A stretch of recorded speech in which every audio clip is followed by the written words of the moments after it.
U.S. stocks closed up on Thursday, with the S&P 500 approaching record highs as AI optimism drove gains in Nvidia and other chip makers. The Dow climbed more than 0.5%, the S&P 500 added about 0.9%, and the Nasdaq jumped over 1.3%. Heavyweight chip maker Nvidia rose nearly 2% to a record high and was the most traded company on Wall Street, with over $28 billion worth of shares exchanged.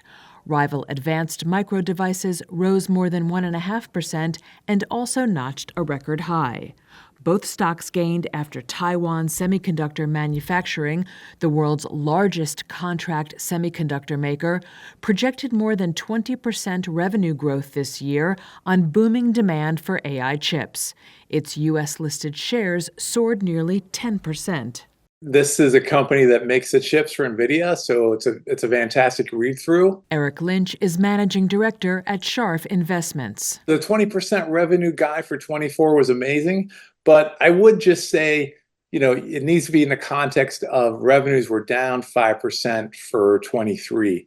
So the base effect over 2 years is really only a single-digit kind of revenue growth, but management definitely articulated that this was being driven by the leading edge chips made for AI, the Nvidias of the world. Chip makers Broadcom, Qualcomm, and Marvell Technology also rose, gaining more than 3% each.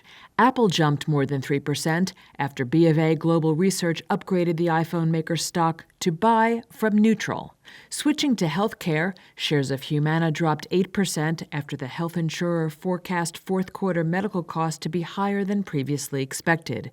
Peer United Health fell more than 1.5%.